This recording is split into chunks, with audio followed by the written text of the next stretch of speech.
Hello, hi, how are you? And welcome back into another podcast by George. We're going to have a couple of news updates for you, most notably here to begin with, the tragedy up in Ames, Iowa, with ISU Cyclone golfer Caelia Barquin Arozamena. And something that caught my eye with one of the greatest singer-songwriters of all time. We'll talk about that.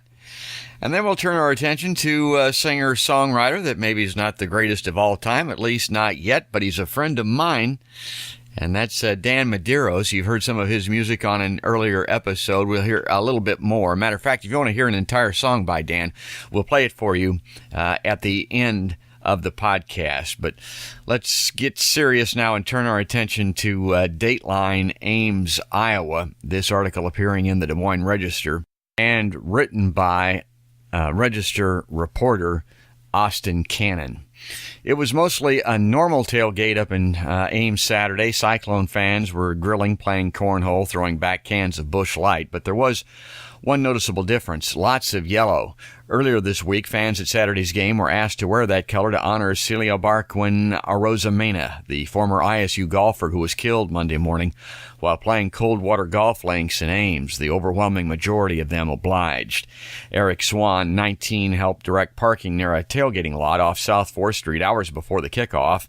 He worked ISU's game against Oklahoma last week and said the Gold and Cardinals split in fans where it was about 50-50, and on Saturday, about 75 to 80% yellow. It is tremendous, he said.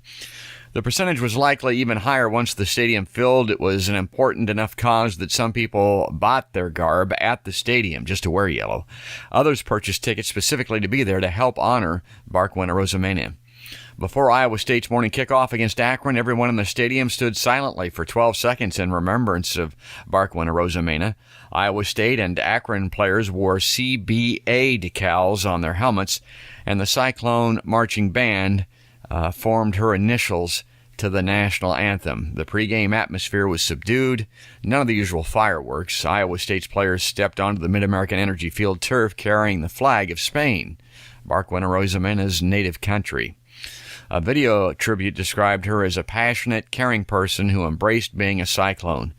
The 2018 Big 12 Conference champion golfer was also named as this year's Iowa State Female Athlete of the Year.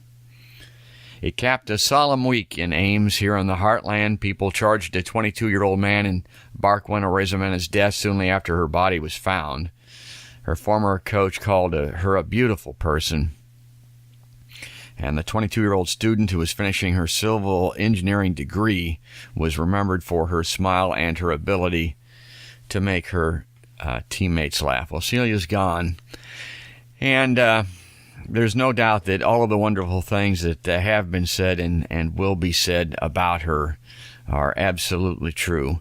There's going to be a lot of coverage now about this guy that they've arrested for the crime. I didn't want to get into that too much on the podcast because here's my take on these things.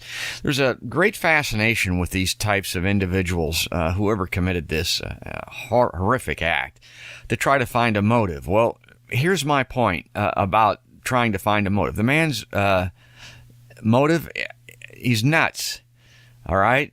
He's on drugs. Either one or both, a combination. There's no, secret to a motive for these things. And there's going to be a lot of focus on this guy, but we're not going to talk about him, not on the podcast by George. He doesn't deserve it. There is no point in that.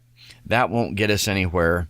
And searching for or pondering or trying to determine a motive is fruitless. It's like, well, what kind of motive do you think there would possibly be for something like this other than the man was unhinged? That is the motive. That's all there is, and there ain't no more. And the other news story of the day, this kind of goes along with just getting up in the morning, having a cup of coffee and getting grumpy, but I wanted to put this on the podcast because this is one of these things that sometimes I just scratch my head. This one is reported in a lot of different places, but it was in The Hill by Mary Tyler March. And it reads, a crowd of Trump supporters broke out in chants supporting President Trump's Supreme Court nominee Brett Kavanaugh during a Friday night campaign rally in Springfield, Missouri. Chants erupted following Missouri Attorney General Josh Hawley's praise of Trump's move to put pro-Constitution justices on the Supreme Court. The president said he was going to put pro-Constitution judges on the bench, Hawley said, being interrupted by chants of Kavanaugh. And he has. Judges who love the Constitution, judges who love our country. Judges like Brett Kavanaugh, Hawley added to applause. Talk about central casting, Trump later added of his Supreme Court pick. He was born for the U.S. Supreme Court, and it's going to happen. All right, so then it goes on to talk about the merits of Kavanaugh and Bush's appearance down there in Missouri. But here's what I've got to say about that. This Kavanaugh thing is not settled. There is a Senate investigation under the way. They're going to have a hearing this week. So what are these people doing breaking out in chants for Kavanaugh? They don't know the whole story behind this guy. Nobody does. On one hand, with the ceremonies pregame up in Ames, Iowa, we have the best of college sports and college football. Then we go down to Missouri, where Trump is having a rally, and you've got these people treating it like it's a college football game, breaking out in chants of Kavanaugh. What in the hell is the matter with people? And the bigger point of this is, what is Trump doing running around the country at this stage of the game after being in office for 2 years, having these nut job rallies in red states, crowds that are friendly to his candidacy? What is this guy doing? Why doesn't anybody question that? Why are we having Trump rallies with him standing at a podium talking about the Electoral College win and his victory, and having all of these people with these goofy looking Make America Great hats standing behind him with these Gomer Pyle looking faces? I don't get it. There's too much at stake. There's too many important things that need to be dealt with, and this is what our president is doing. And people standing down there chanting Kavanaugh, Kavanaugh, Kavanaugh, like they're rooting on their high school team. This is the problem with politics in this country. It's become a blood sport for people, I think, for people that don't like football. They'd rather go to something like this and stand there and pretend they're at some kind of a game. And I guess maybe in some instances it is. It's a rally. And why we're having rallies, I don't know. Well, let's move off of that. Let's move on to some more pleasant, a little bit sad, but it caught my eye. And it's an article that appears in the Rolling Stone, and it's all about Paul Simon closing out his farewell tour with a hometown show. And this is a great read. It's written by Andy Green, and I'll read a little bit of it for you here. It was a typically joyous moment on what could have otherwise been a pretty melancholy affair. After all, everyone there was watching one of New York's greatest songwriters play the last stop of his last tour. But instead of turning it into an evening of sad reflection about the cruel passage of time, Simon, just a few weeks away from his 77th birthday, turned it into a party in the park where complete strangers could groove together to Diamonds on the Soles of Her Shoes, harmonize on the Lie La Lie chorus of The Boxer, and jump up and down while screaming out every word to You Can Call Me Al. At almost no point in the night did Simon even hint at the fact that it was the end of his last tour, even if his eyes looked a little bit misty near the end of Homeward Bound. Like every show on the tour, it began with a rearranged rendition of Simon and Garfunkel's classic, America. It's a durable song that has managed to work in everything from David Bowie's set at the post-9/11 concert for New York City to 2016 Bernie Sanders campaign commercial. And now in the Trump era, the emptying and aching kid on the bus seemed to be speaking for many Americans. The president's name was never uttered, but after a haunting American tune near the end of the night, Simon said, "Strange times, huh? Don't give up." America went right into 50 Ways to Leave Your Lover, The Boy in the Bubble, and Dazzling Blue from his 2012 mostly overlooked triumph, So Beautiful or So What. It set the stage for an evening where he toggled between his greatest hits and album cuts only familiar to the true devotees. Simon said, most of these songs that I'm going to play tonight I think you'll be familiar with. Maybe a few you'll be less so, he said earlier on, but the rhythm tunes are all written with the idea that you'll get up and dance. And they certainly did dance, especially when he kicked into the opening chords of Me and Julio Down by the Schoolyard. And everyone had the unique chance to sing along about Rosie, the Queen of Corona in Corona. His wife, Edie Brickell, even came out to deliver the famous whistle solo with impressive skill. So, here's what I'll say about Paul Simon and Garfunkel. And he did Bridge Over Troubled Water, but I was really into that back in the 60s. My first records were kind of along those lines. I think I started out maybe with Tommy James and the Shondell and advanced to the Association, Blood, Sweat, and Tears, and then was a Simon and Garfunkel devotee, and I really thought that album was great. There were even some mild acoustic rockers on it, I thought. And then this guy I knew, brought Led Zeppelin 2 over to my house, and we put that on the record player, and I'm like, holy buckets, what's this? I've never heard anything like this. So this is just a bunch of screaming electronic noise. That's what I thought originally. This ain't no Simon and Garfunkel, and it certainly isn't. But the more I listened to it, the more I liked it, and the more it's responsible, I think, for my music taste even today. And that just goes to show you the albums that were out there that that Led Zeppelin 2 was competing against was Bridge Over Troubled Water, the Association the Grassroots 16 Greatest Hits, the Associations, even Tommy James and the Shondells, stuff like that. But man, oh man, did they change the music landscape. Well, let's keep the music theme going now and cut away to our interview with my pal Dan Medeiros. And so let's get right to it. Here's the interview with Dan. And remember, at the end of the interview, we're going to take the podcast out with one of Dan's original compositions. So if you want to see what his music about it, if you heard it earlier on the podcast and liked it, it'll be right after the interview. Here it is. All right, so here we are, the podcast by George, and I've got Dan Medeiros here, our guest, long-awaited guest, while we're trying to get this field recorder set up and get it from the courier, and we finally got it so that we can do some interviews. And Dan, I want to thank you first off for being on the show.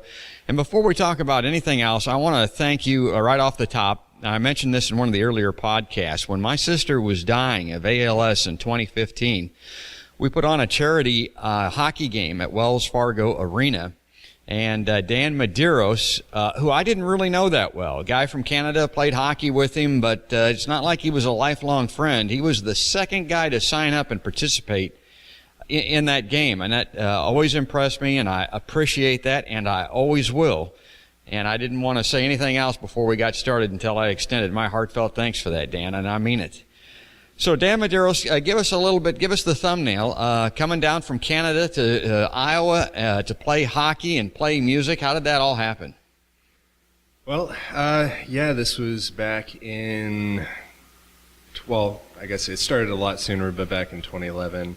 Kind of flew down here for the first time and to see, my wife, my girlfriend at the time, and came down to visit, and flew down here a couple times, fell in love with the city, and not only did I want to move down here to be with her, but I felt there was something about the city that I could make something of myself. In Toronto, when you're one of millions and millions and millions and millions of people, you're simply just a number. It's so big, it's so massive. But, it's hard to kind of really place your feet down and say, okay, I'm making something here. It's, it took a little bit, but, meeting people, networking, it eventually, it kind of went from there. All of a sudden I started getting gigs and started playing more and more, meeting more musicians around town, and really it's, between that, it was almost kind of the same thing with hockey too. I found the breakfast hockey pickup, and I found every single pickup available. Every pickup I could get my hands on. Well, you're a Canadian. You're an expat and that's a culture shift. People don't understand what that's like. There are millions of people in Toronto, probably 90% of them, men, women, are hockey players. So I mean, it's not a religion, but it's a cult anyway. It almost is a religion. It really is. And I'm coming from the city that has the most rinks in one city anywhere in the world. So it was just so easy to find hockey there. Here, not as easy. So really, I just wanted to eat up whatever I could, and I still do that to this day. But that's how I met you, George. That's how I met a lot of the entire hockey community, and kind of realized what kind It's an amazing gateway. People wouldn't think that hockey really is, and so is music. And you've been making some waves around here. I've heard some very good things. Our friend Bob Pace was really impressed with your music. What's the DM Project? Explain to us what that is. Oh, the DM Project, it started back in high school. I was in a band at the time called Odd Prophet, and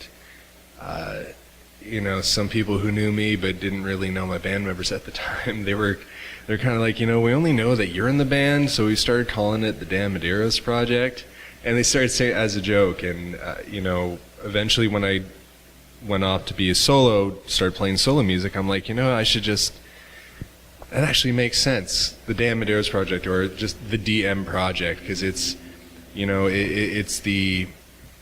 it's everything I do musically. It's a project. It's even right now I got my solo performances. I have a band once again. Everything I do musically is an extension of the DM Project. That's sort of like the home base, and then everything kind of branches out from there. So I've got, as I said, it's between the solo gigs, the band, composing music for film, it's all me, and that's kind of where I've gone with it. Yeah. And it seems to be going well. I'm keeping busy, playing all over the place, whether it's playing my original music or all the 80s, 90s covers that I tend to do for a lot of big events and stuff like that. But what kind of niche do you, where do you land as far as the music spectrum is concerned? How do you describe it? Well, for my original music, I definitely call it alt rock, maybe, but it kind of teeters into adult contemporary. It can teeter into more on the rock side. I think one person called it alt rock. And they kind of, the way they explained it was that you fit great in festivals and just any big events like that. It's music that everybody can enjoy and get into, whether it's the diehard fans looking for all those dynamics and details, or just those who just want to hear some music in the background, dance and have some fun. Well, we've already previewed some of the music on an earlier podcast. We played Missing You.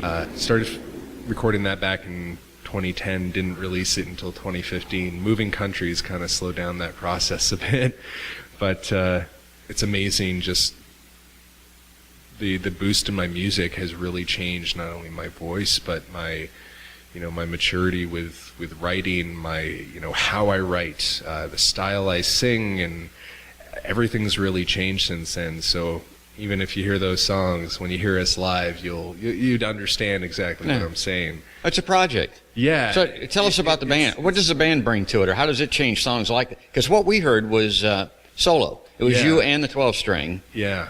I've had band members over the years, and have always gone back to being solo. But I wanted to bring the band back into the picture because I felt as a solo artist I had done everything I could do with my solo songs, and there was just I had that itch, the itch for something more. I hear so many different things in the songs. Like, heck, I even hear all the string compositions and piano stuff. I mean, that's down the line, or definitely on the recording. But adding at least bass and drums, it added those extra dynamics, the extra details to the song, stuff I couldn't do on my own. I hear the songs, becoming something, and adding the band members allowed me to explore what I wanted to hear with each song I'd written. And now with writing new songs now, it's opened up all these different avenues for ways I can go with them. I don't have to worry about keeping something going throughout the entire song, whether it's be the guitar or vocals. I've got other instruments I can fall back on. I can allow the bass to take over for a while. I can let the drums to start a song. I can there's all these different factors now I'm so excited to explore. And when I started rehearsing, one of the hardest parts was because each song slightly changed. Each song evolved, and that was interesting but scary at the same time, because I'd been so used to hearing the songs a certain way. You add drums, you add that beat in there, all of a sudden it can change a song drastically. So one of my songs called This Road, we started rehearsing that back in May of 2017, and just now it's finally perfected. You finally found that groove, when that spot where it just sits so perfectly, where every beat is on point and it just feels right. I finished performing that song during rehearsals, and I'm just grinning from ear to ear. I love that. Every single song just makes me so happy and so excited. And I figure if my songs can do that to me, hopefully you can do that to other people. Is it on your website? Well, yeah, if you want to hear more of the newer stuff, go onto the website, thedmproject.com. Not only can you hear that EP, but we've got our YouTube channel, which is directly connected on the video portion of our page. You can actually see our first concert at the Gas Lamp. I think there's a video up there from when we played at Lefty's. We'll sample some of that. Oh yeah, it'll all be there. A lot of people may think it's disconnected, that it's unusual that somebody from Canada that's such a hockey fan and a hockey player would be a musician, but there is a precedent for that up in Canada. There are some hockey players that have become pretty good performers, musicians. Not that you've got anything in common with him, but I think I saw Justin Bieber on YouTube not too long ago playing hockey. Yeah. Don't bring him up.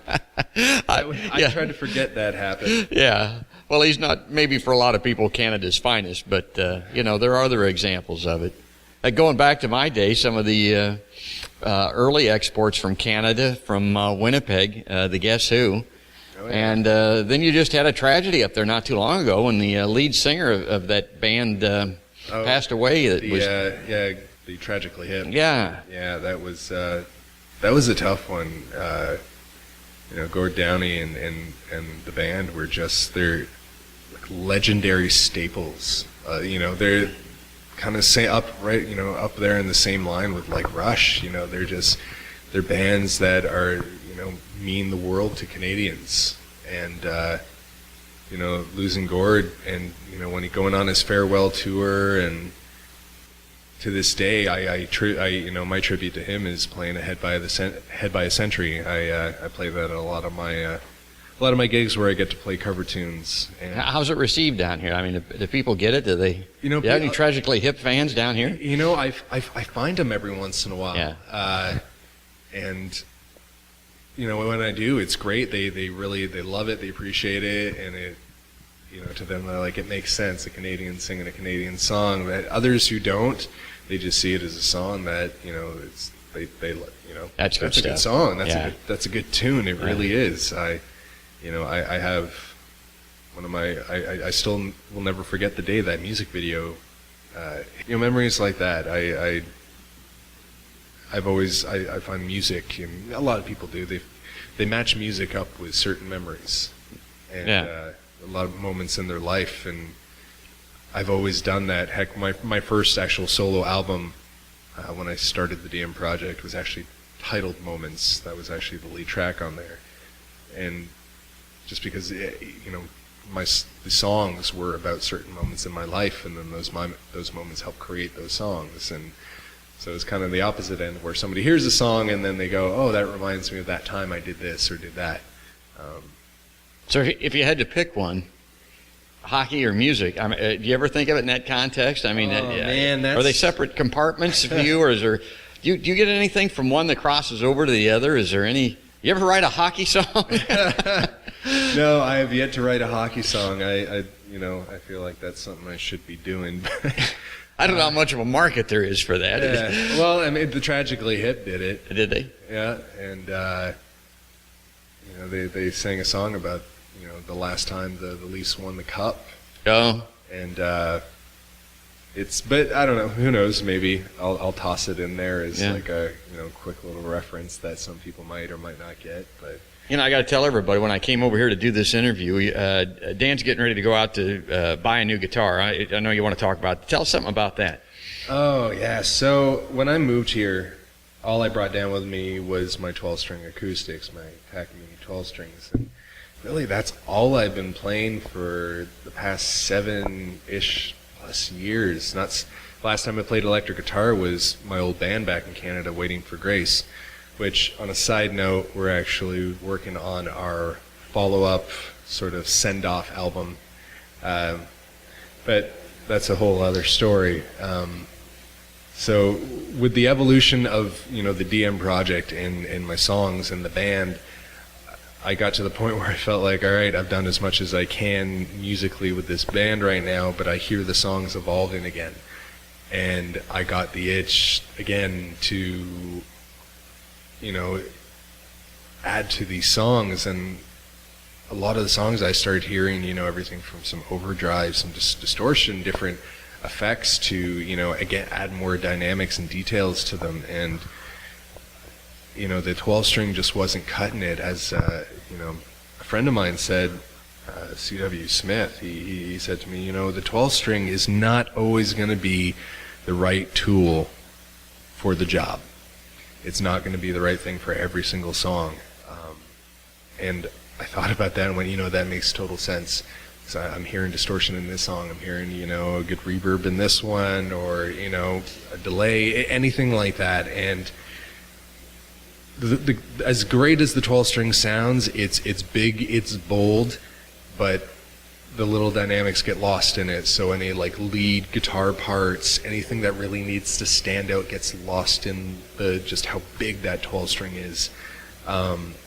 So I needed to rectify that, and doing that, I decided, well, maybe I'll jump into playing electric guitar again. And I thought that's maybe too much of a jump from going just pure 12-string in the band. I still want to keep some of that acoustic tone.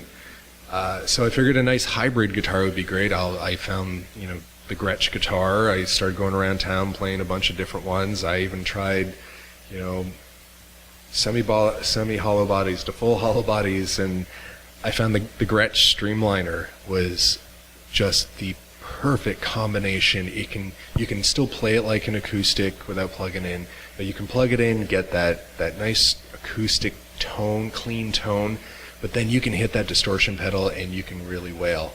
So that's what's coming. So that's what I'm about to hopefully go get today. My parents back in Canada sent my amp, my other Epiphone Les Paul electric guitar, and all my pedals.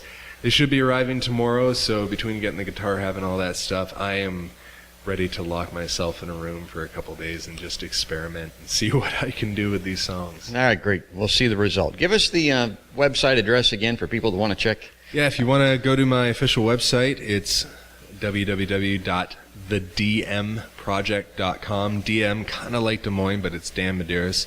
Some people will call it the Des Moines Project, and no, the Dan Medeiros Project, but however you want to remember it, thedmproject.com, or you can find us on social media like Facebook, all that good stuff. Ah, great. Dan Medeiros, Canadian, American now, right? Are you an American now? How's that work?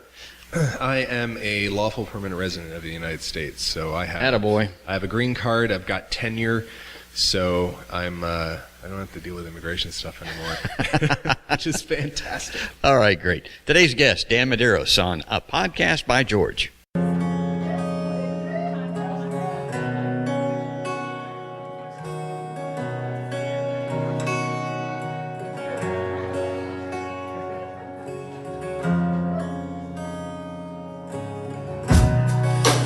Downtown city lights, they always come to me Here I stand carefully,